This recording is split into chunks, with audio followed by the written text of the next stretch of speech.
I'm going to hand over to Louise, the NEU National President. Thank you. Brilliant. Thank you very much. And thank you to everybody for joining us this evening. This is a really, really exciting event this evening, our first strike skill. So the meeting is being recorded this evening, and that includes the chat and the Q&A as well. We will try to answer questions in the Q&A as they come in, but I would also direct you to have a look at the frequently asked questions, which will be posted in the chat. But do continue to put questions in there if you don't feel that they've been answered, because as I say, we will be recording it, we will be looking at those, we will use those questions in future to update our frequently asked questions. And the behaviour statement is also there in the chat. You will also get the opportunity when we go into Zooms later on. So we will be breaking out into some separate meetings later on, and you will get the opportunity to ask some of your questions there as well. But this part of the meeting is a chance to meet activists from our union and from other unions, and to discuss and to plan how we're going to get out the vote.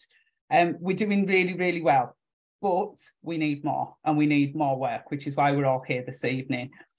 So this is part one as well. So this is obviously all virtual this evening with our first part and then second part in separate breakout rooms. But we will be having a second part to this strike school, which will be in person, and that will be in the new year. We have got some excellent speakers for you tonight, and during those speeches and speakers, we will be sending out a link via email, as you can see in the chat there, and that will be the link for your Zoom room for later. And if you don't have one, don't worry, we will sort you out later. So the first person I'm going to introduce this evening is Phil Clark, who is one of our national executive members, and he is also currently junior vice president. You will be seeing much more of Phil in the years to come. I'm going to hand over to Phil, who's going to talk to us a little bit about our overall ballot strategy. Thanks very much, Phil.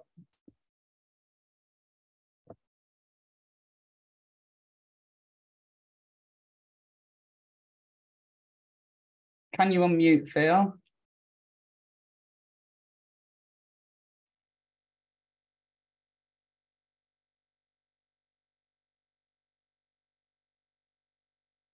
I think Phil is possibly having some technical difficulties there. Can you even hear me, Phil? It's over to you.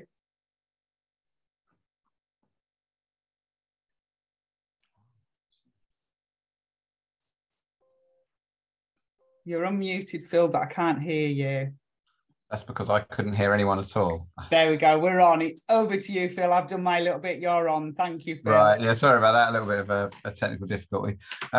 Yeah, thanks, Louise. I've only got sort of 10 minutes or so. So I'm gonna keep it to the point. I'm just going to start off, and this will be things I think everyone is aware of, but it's important to go through of why we're running this campaign. I think we've just always got to remember that. And I just want to talk about sort of three reasons that this is so important. And the first is, it is about our pay. And I know we can all be quite sort of perhaps a little bit hesitant to put that forward as being important, but it really is. And we've all seen the facts and figures about where inflation is, and how far our pay has fallen behind, particularly over the last decade. But we do need to remember this process of consistently losing pay every year really is unprecedented. This is not how it's been normally. And you know, we need to be talking about the impact that has. Now, it's all too common, but the extreme end is many of our members, particularly support, having to choose between the basics, heating and eating, you know, being able to buy food without going to food banks. Now, that is not a position that somebody does a vital and important job in a school should ever be in. And we need to remember that. But it's not just about those perhaps at the sharpest end. Certainly where I live down south, the idea that a teacher coming into the profession and going up the pay scales can ever, through those wages, afford their own home is almost fanciful. And again, you know, this is a vital job that should be paid enough that you can do things that certainly generations before us were able to do, like own your own home. That's not something that should be out of the question. And even if you're in a position where those things aren't hitting you, all of us, whatever job we do in school, worked more than this first term for free compared to somebody on our position in the pay scale in 2010. And that is not okay. We should not accept that we are continually going to have a lower standard of living. And I think what this campaign is about on pay alone is drawing a line in the sand over that. The second thing that's really important to talk about is this is for our schools. Yes, of course, it's for our schools because the government, even though they're putting in slightly more money, still isn't fully funding the pay rise. So even the inadequate pay rise risks jobs, particularly amongst support staff, but it risks bigger class sizes, less staff and less resources to meet in my experience, and I think it's shared universally, the greater need out there amongst the children. But it's also, of course, about our schools in terms of being able to recruit and retain staff. I was at a meeting of NEU leaders at the weekend, and the message was universal and the message was angry. They can't recruit, they can't keep hold of staff, and it is damaging education. It's pushing workloads up for everyone and causing a spiral of unsustainable work for the people who are left, of course, more than who leave. So we need to do this because our schools can't take a continuing lowering of the resources available to the kids. And I think the third thing I want to talk about is just how we need to do this for the benefit of our communities as a whole. Now, it's brilliant and important that in schools, the National Association of Head Teachers and the NSUWT are also running ballots along the same issues. That's a huge strength. And now ASCL, which many secondary head teachers belong to, is also looking at a balloting process. That's really important and really helpful. But of course, we've also got industrial action or ballots running in the postal service, on the railways, in the universities, in the civil service, and really crucially across the NHS, and in an unprecedented way across the NHS, with midwives having won a ballot, the nurses having won a ballot, the BMA now going to ballot. And I think that's important because I believe that if we can work together with those other unions, it's possible that we can prevent another decade of austerity. And we have to prevent another decade of austerity. I don't think our schools can handle another decade of it. I don't think our members can handle another decade of it. And I'm absolutely sure our communities can't handle another decade of austerity. And that sort of coalition that we can and want to build across the unions, across the workforce, I think is capable of preventing that from happening. And just to finish on sort of the political side of things, if you ever are concerned or get members asking, well, can we afford this? Doesn't the country need to continue running it? I want you to think of one thing that has happened in response to the Panama Papers or the Pandora Papers. One piece of legislation that said, actually, we need to take some money from the people who are hoarding it and have plenty of money, rather than every single time the government makes a mess of the country's finances. Where do they come to make it good? They come to the vital workforce in the public sector. So it's really important, this campaign. It is very important. Of course, it's important about our pay, but it's important for our schools and our communities as well. So we've got to win the ballot. I mean, that's really what it comes down to. I'm going to come back to that because I think it's so important at the end. But if and when we do win the ballot, we are going to run a campaign which we believe is going to put serious pressure on the government to change direction. Now, the executive will meet this Saturday coming, and we're going to be looking at programs of action. So I can't give you any details, but we will be looking to coordinate with other unions. We will be looking to set out a program of action that is a serious attempt to put pressure on the government. And we will be using industrial action, but also on those days and outside of those days, lobbies of politicians, lobbies particularly of vulnerable politicians. And we do have an opportunity here because so many of the current members of the governing party are very vulnerable. And we'll be using the school teachers pay review body process. So of course, we've already got an inadequate award from the process that's just finished, but the new process will be beginning, and they're already talking about 2%. And that's important, people know that.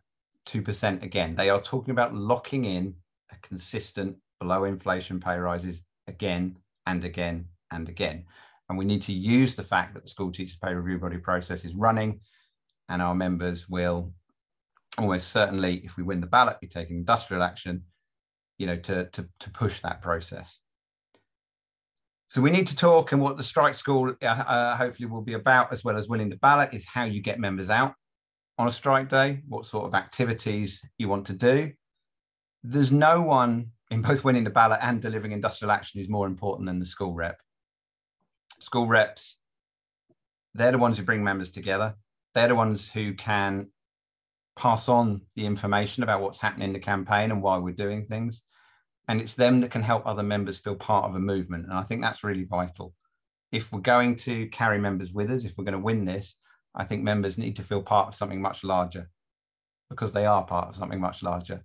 And school reps are completely vital in being that communication, point of communication. Just to finish, all of this is only possible if we win the ballot. Now, we had a really fantastic turnout to the electronic preliminary ballot, the practice ballot in effect that we did. But a postal ballot is a different kettle of fish. It's harder. Now, I know you're all working very hard getting those votes in, filling in the dashboard, but we need to keep going on that. We've got to keep pushing the turnout up.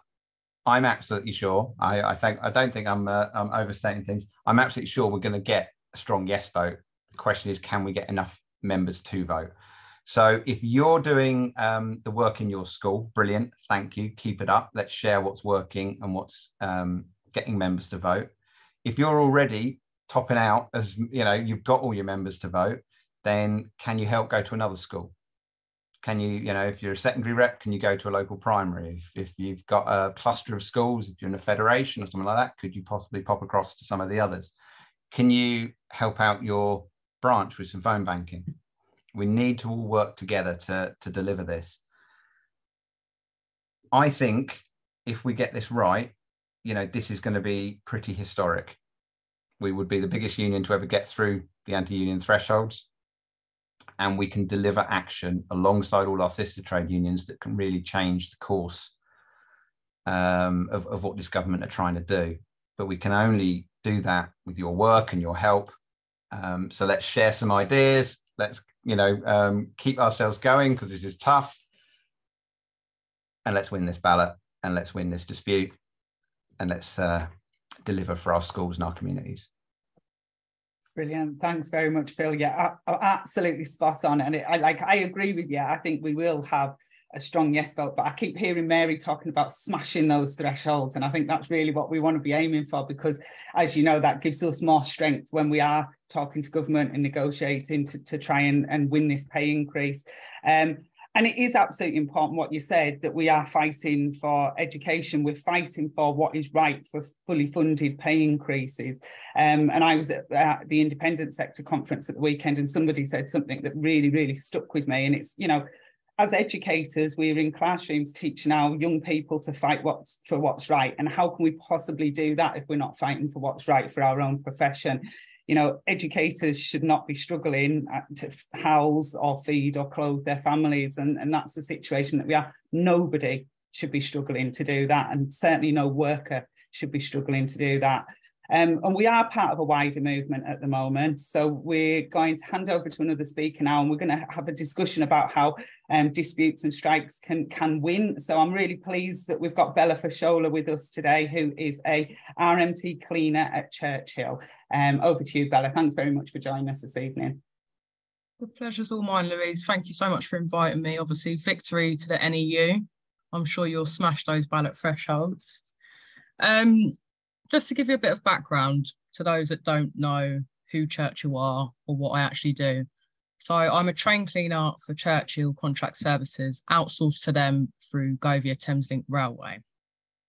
As most outsourced workers, we're on pretty much the bare minimum, no sick pay, no travel facilities, and we're currently on the so-called real living wage, as they call it right now. I've been involved in organising cleaners and colleagues for almost 2 years now. So we beat the ballot threshold back in January last year. We're currently reballoting as we speak. We get our results tomorrow. It's not an easy task, but you can do it, clearly. What I found that really helped us was a lot of hard work, a lot of support. You need a good support network. So just what Phil was saying just now with the call banking is absolutely massive. If you are going to win a ballot, it's huge. So I would advise having Zooms like this weekly whilst you're in the ballot stage. That's massive, because obviously you've got teachers all around the country, same way my contract literally goes from Hastings up to Anglia. So have weekly Zoom meetings, sort out some call banking sessions.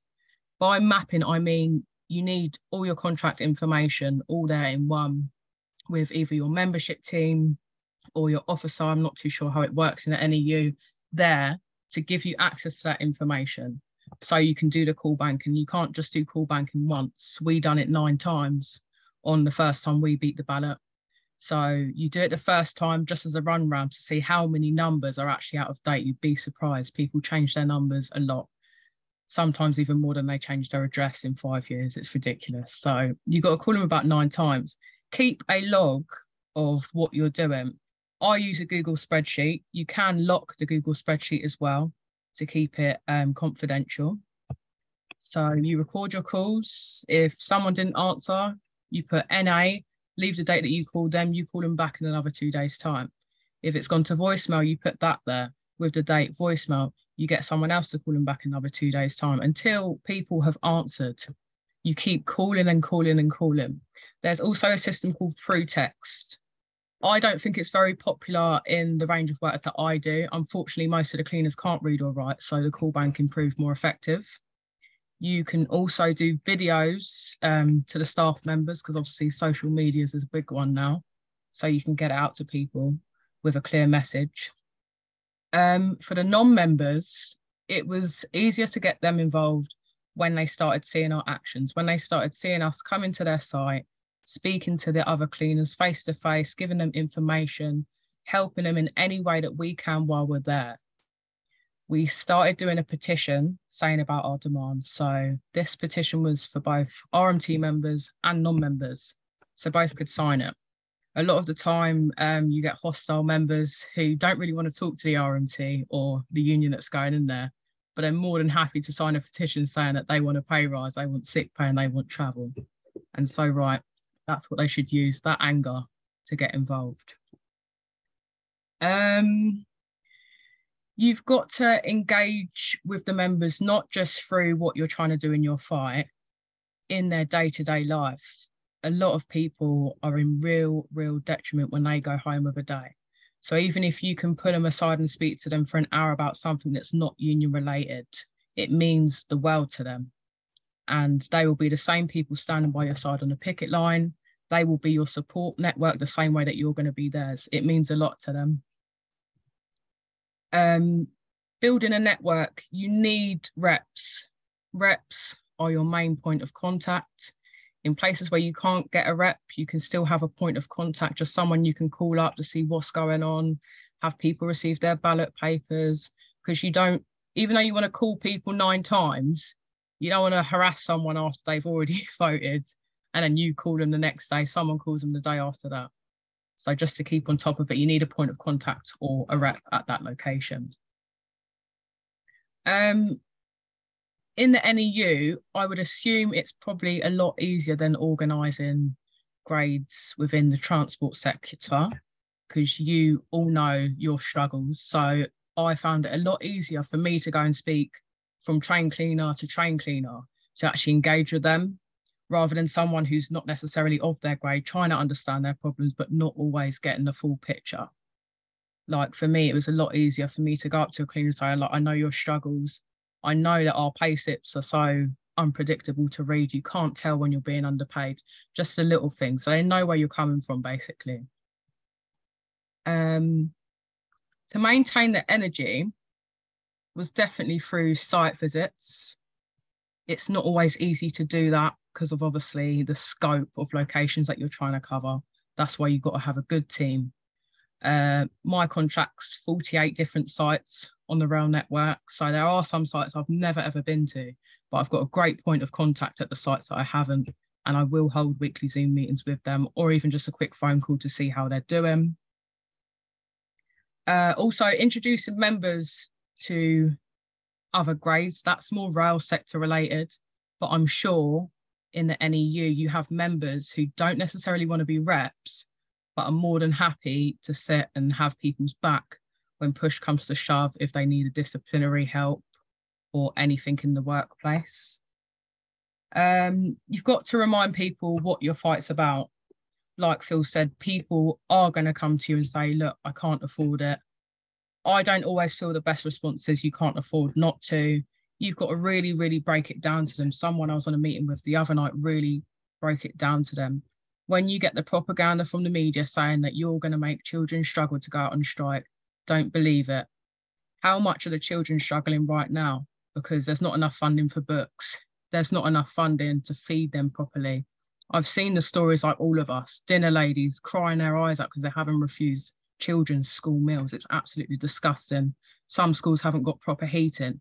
Is that the teacher's fault? No, because I'm sure every single teacher that's on here right now spends more than their working hours trying to help the children.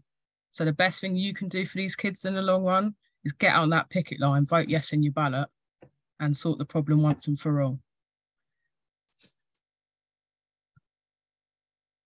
With me.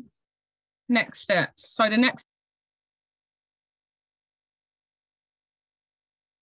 Oh, Bella, I think you've muted yourself there. Sorry, you were just about to say next steps. Sorry. The next steps in the campaign, it's got to be a big network. So obviously the NEU is massive. So for us, we're doing a national cleaners campaign. You guys are going to have your strikes and it's going to be absolutely epic, but you've got to also join up, as I'm sure you know, with other unions. I know technically we're not supposed to strike on the same day or whatever, but we all have boardrooms where we just pick random dates, so anything can happen. I'm just putting that out there. So on my contract, it started off with 5. I think it's now 12 contracts that we're taking out with us. And that's all going to be coordinated action between the cleaning contracts and the rail sector to make mass effect. We will also be joining the GMB, like we've joined the CWU in previous times, as they are holding a rally on the 10th of December, an end to outsourcing rally. Obviously, if any of you can come along to that, that would be grand. And when it comes to your time of picketing, I can assure you there will be RMT members on every single one of them in full support. So thank you for having me on here today. Victory to the NEU, victory to the RMT, solidarity. Brilliant. Thanks ever so much, Bella. And I've had many exciting and interesting morning on an RMT picket line. They are genuinely good fun. So it's nice to have that solidarity back from you as well there. Yeah, and yeah, I mean, you're absolutely spot on as well. Like, we are massive as a union, but this is only going to work if we all put the work in as members, but also if we work alongside our sister trade unions, which we are speaking to, and people will be aware that other education trade unions are also balloting their members. And you're absolutely right, persistence works. And those conversations work better when you're asking somebody about the situation that they're in, because everybody is facing a situation. So ask people about how their workplace is, what's going on, how are you, how are you coping with your income, and then ask them if they've returned the ballot. Phone banking is brilliant, and it means we can speak to lots and lots of people, and we will be using that. But actually getting to have those conversations as much as you can face to face, whether that's in the workplace or whether you're able to go and speak to other members. A lady actually, just a slight aside, stopped me in a hotel the other day to say she liked my accent. And she was American, and we got into a chat, and she said, I'm a teacher. And straight away I was like, oh, are you a member? Have you sent your ballot back? And she had, thankfully. So those conversations. It becomes a bit of a habit, doesn't it? I do it all the time. I can't help it. Are you in the RMT? Have you sent your ballot back? Yeah, nice to meet you. Have you sent your ballot back? And just to let people know on the call, you should have had your link, but don't go yet to the meeting because we have got another absolutely fabulous speaker. So we've got Faye Curran next, who is an NEU rep. And Faye recently appeared in one of our films about the cost of living crisis. which was really, really powerful. If you haven't seen it and if you haven't shared it, please do go and have a look at it. So we're really grateful and thank you for doing that, Faye. But not only was that film really powerful, you are also a very, very powerful workplace rep and a leader in your workplace for your members. So it's over to you, Faye, to just tell us a little bit about the work that you've been doing there. Thank you. Great, thanks. Yeah, hi everyone. I am, as Louise said, a workplace rep. I work at a secondary school in Harlow in Essex. And today I'm just going to kind of tell you a little bit about my journey as a rep and how I've built the presence of the union in my school and what I've been doing to support a high ballot turnout, and what I think that you can all do as workplace reps and ballot volunteers to get a high ballot turnout in your schools. So I became a rep about 7 months ago. Before that, I wasn't even a member of the union. Like, I had joined up when I was training, but then I'd just kind of forgotten about it. And I had a meeting about us. Well, basically, we had a really poor sickness absence policy in my school. And I had a meeting, and I came out of the meeting and someone said to me, you should really have had a union rep with you in that meeting. And I didn't even really know what that was then. But I joined up to the union and I became a union rep on that day. And at first, when I was really kind of fired up about, we're going to do something, we're going to make a change. And at first, nobody came to my meetings. Like, I set up a meeting and I got loads of cake and I was really excited about it. And we had already at that point, maybe I have about 50 members in my school and none of them came, which was really disheartening at first. But now I have, 6 months later, and all those same people who were not coming then are the same people now who are turning up to the meetings and who are who have in my school, we've had 100% turnout for the online ballot. They're sending their postal ballots in. So if you are finding that sort of apathy in your school, don't give up. You've got to be willing to try different things and see what works in your school. And it will be a case of having conversations here and there which gradually turn the tide. So yeah, what I did was, at first I kind of was trying to identify some of the issues in our school and try to solve them. That finding a small win can be a really big thing that can help people to feel like it's possible for the union to make a difference, and that being a part of the union can have an impact. So in my school, the thing that we've had a big win on was that they were not following the rarely cover policy, and that's changed now. And that's changed that through the meetings that I've had with members, the meetings that I've had with the head teachers. They've changed that, and it's had an impact on everybody's day-to-day life at school, because they're not being taken for cover when they shouldn't be. So that made a really big difference in terms of people kind of coming forward and saying, thank you for doing that. And I can, it's made a difference to my day. And in terms of kind of making that happen, I'd say there were two kind of really important things that I'd like to get across to all of you. One of them was that the biggest thing that needs to happen for any action within a union, whether it is in your school and in a kind of that small local way, or whether it is at the national level of this strike, this ballot, it needs to be conversations face to face. So going out and talking to your members is the biggest thing that you can do. At my school, when the academy took over in 2010, they got rid of the staff room, which is quite a common tactic to avoid people being able to get together and talk about what the problems are. Basically, that's why that happened. So in my school, there is no staff room. Every department sits in a separate classroom in different areas of the school, and the culture of the school is very much that everybody stays in those areas. So at first it was a little bit nerve-wracking walking into those classrooms and people being a bit like, what are you doing here? And just walking in and talking to them. But that was the thing that made a big difference, really, was walking up to people and talking to them. And the way to approach those conversations, I think, is to go in with a question. Going up to people and kind of saying to them, I'm in the union and you need to do this and you need to do that, is probably not going to be the best way to start that conversation. But going in with a question, just saying, so, how are you all I'm the union rep, how are you all finding things? And what you'll often find is even just that question will get them talking to each other and to you about problems that everyone is sharing. And that's when you get onto the second point that I want to emphasize, is that unions work best when everybody within them is aware of the fact that they are in a collective. So just that first moment of people in a room talking to each other and realizing that they all have the same problems is that first kind of turning point in realizing that we could all act together because we are all of the same mind on these issues. So yeah, going out and talking to people, making them aware of the fact that there is that collective within the school, that we are all on the same page. That's a really big, important part of what you need to do.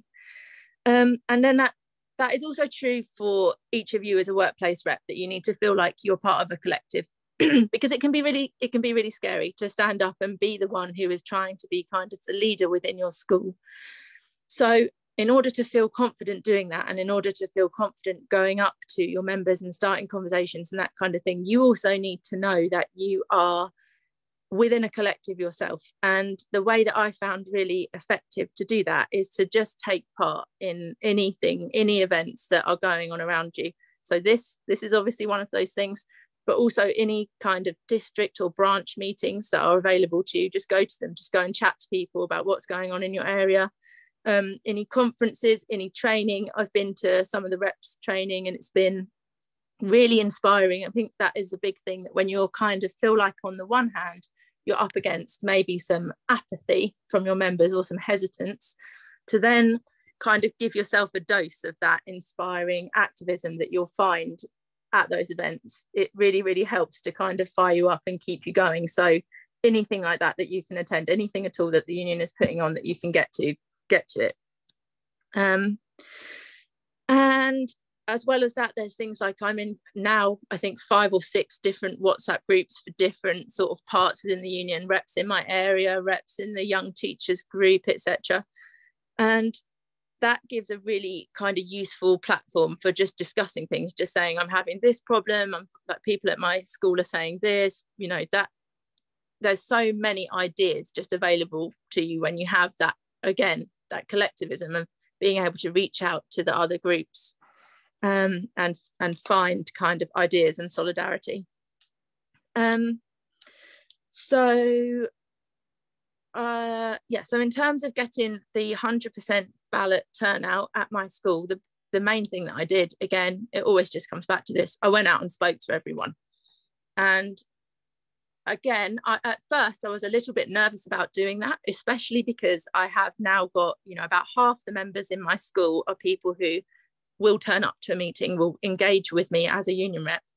But then I had and still have about half of the members in my school are people who are maybe SLT, people who because of us not having a staff room, don't really have a huge amount of interaction with. And the idea of walking up to them and saying, you know, have you voted? You need to vote, was a bit intimidating. But again, making it kind of a conversation that starts with a question was the best way to do it. I found just walking up to people at a break or lunchtime and just being like, hi, have you had your ballot in the post, or did you get your email link?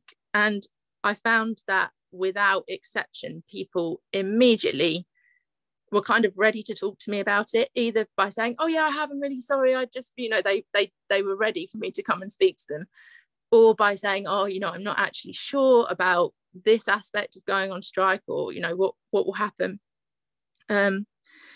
So yeah, speaking to people and asking them if they'd had their link was the thing that really helped with getting the online ballot, and also is the thing I'm in the process of doing with the postal ballot as well.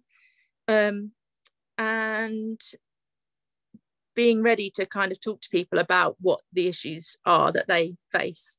And I don't know if this will be the same for everybody, but I found that really the biggest thing that members have been talking about in terms of hesitance has been that they are worried about being in trouble, about being looked down on for striking. And again, it just comes back to that aspect of collectivism, being able to say to people, well, I've been around and I've been talking to everyone, and everybody I've spoken to so far has sent their ballot in, so you're not going to be standing on your own. And this is the percentage that we had out for the online ballot in total in the country. So you're not going to be standing on your own.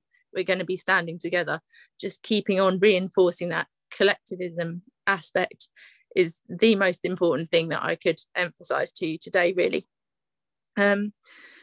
So kind of to distill that into the most important points, the things I'd recommend that you go out and do sort of this week when you next have the chance are: go and talk to people face to face, go and just start conversations with them. Be willing to try different things to create a union presence in your school, and be ready for them to fail. I have experienced over the last 6 or 7 months lots of times when I had wins and I got the 100% ballot turnout, etc. That happened a couple of months ago, but also lots of times when I was really sure that I was going to have a lot of people turn up to my meeting, or that something was going to go right in a meeting with the head teacher, etc., and it just didn't. So being able to be flexible about that and kind of keep going when you get something that doesn't go how you wanted it to is a really important part of it.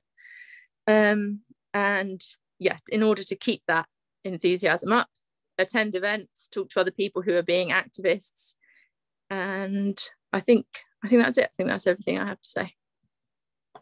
Thanks very much, Faye. That was absolutely amazing, and you are absolutely amazing. I had heard awesome things about you, but I had no idea that you'd only been a rep for 7 months, so that is even more impressive. So thank you ever so much for being with us tonight, and thank you ever so much for everything that you do for our union, and keep it up. Absolutely fabulous. I couldn't have said any of that better. You're absolutely brilliant. Thank you. Thanks. So now we're on to the next bit of the call. So this is the most important bit. Really, this is where we're going to break off in separate rooms for some ongoing training and support, and we will have some WhatsApps as well, as Faye mentioned there. It will be an opportunity to join a WhatsApp. It's an opportunity for you to reflect on what you've heard and have a more detailed discussion and maybe some action planning. And it's also a chance for you to input into the discussions and to have your say. So you should have had a link sent to you around 6:10 by email. So it's time to go and join that link. If you do not have a link, just hang on in this room and we will pop a link in the chat later, but you should have had a link via your email around 6:10 this evening. So if everybody wants to go and find the link, and as I say, if you don't have one, just hang around and we will sort you out. I want to say thank you to all of our speakers this evening. Thank you to Nikki Evans for our British Sign Language interpretation, and also a thank you to all the people in the background doing all of the tech. So time to join your link. Thank you for joining us this evening.